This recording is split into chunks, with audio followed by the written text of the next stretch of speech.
আবর্জনা জমে থাকলে সেখান থেকে বেরোয় নোংরা গন্ধ। অ্যানিমেল সিনেমায় রণবীরের সাথে রেশমিকা নগ্ন। এত ভালো সিনেমাটার ভেতর তো শুধু এদিকেই নজর পড়লো। আজকের পর আগামীকাল ভাইরাল এখন ববি দেওয়াল, মাথায় নিয়ে মদের গ্লাস, সোশ্যাল মিডিয়াতে চলছে উল্লাস। ছবির নাম অ্যানিমেল, দেখে লাগলো অনেক মজা। রেশমিকা অ্যানিমেল সিনেমার জন্য কত টাকা নিল? কারণ রেশমিকাকে দেখলাম সিনেমাতে খোলামেলা, মানে খোলামেলা স্বভাবের, কোনো কিছু লুকিয়ে রাখে না, সব সবার সামনে বলে দেয়। তোমরা কি ভাবো? হ্যাঁ, উল্টোপাল্টা কি ভাবো? আসলে তোমরা যেটা ভাবছো আমি সেটাই বোঝাতে চাইছি। মনে শুধু শয়তানি, শুধু শয়তানি। হেই বন্ধুগণ, কি হালচাল সবার? আজকে আমি কথা বলবো অ্যানিমেল সিনেমাকে নিয়ে। আর যে অ্যানিমেল সিনেমাতে কোনো অ্যানিমেলকেই দেখানো হয়নি। তুই কি কালা নাকি? তুই কি কালা? বিছানার উপর উলঙ্গ দুটো দেখলি না দুটো প্রাণী? শুধু মানুষকে দেখানো হয়েছে, তাও আবার কি বল না, কি বল। আরে বলে ফেল, মনের দুঃখটা প্রকাশ কর ভাই। কি বিছানার উপর ওই।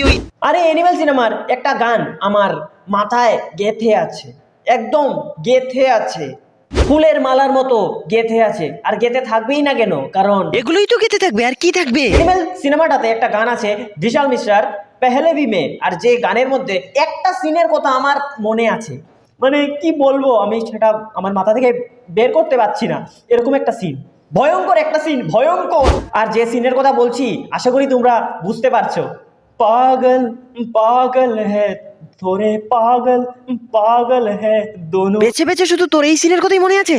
আর এই অ্যানিমেল সিনেমার মাধ্যমে নতুন করে কামব্যাক করেছে, নতুন করে সবার সামনে ফিরে এসছে প্রায় 10 বছর পর আমাদের ববি দেওয়াল। ববি দেওয়ালের একটা ডান্স রীতিমতো ভাইরাল। আর যে গানটার নাম জামাল কুদু। আর এই জামাল কুদু বাদে বাকি গানে কি বলছে সেটা আমার মাথায় তো ঢুকেনি, আর বাকি যারা বাঙালি আছে তাদেরও মাথায় ঢুকেনি। আমি এটা 100% গ্যারান্টি দিয়ে বলতে পারি। শুধু গানটা শুনি আর ভালো লাগে আর এনজয় করি, আর বুঝতে পারি না কিছু।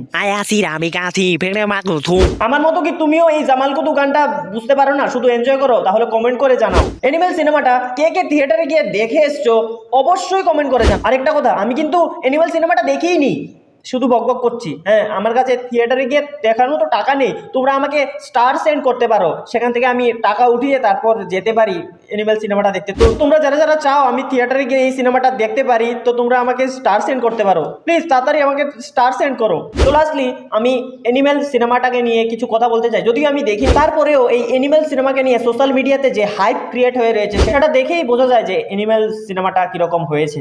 আর অ্যানিমেল সিনেমার প্রত্যেকটা গান কি পরিমাণ ভাইরাল সোশ্যাল মিডিয়াতে সেটা আমরা সবাই দেখছি। আর ববি দেওয়ালের কথা তো বলেই লাভ নেই। তো আজকের মতো এতটুকুই, দেখা হচ্ছে পরের কোনো ইন্টারেস্টিং ভিডিওতে। ততক্ষণের জন্য tata, bye bye, see you soon. আর আমার পেজটা কিন্তু ফলো করতে বলো না, ফলো করে দাও। বলছিলাম অ্যানিমেল সিনেমাটা তো থিয়েটারে গিয়ে দেখে এসছো টাকা দিয়ে, আমার ভিডিওটা একটু শেয়ার করে দাও না।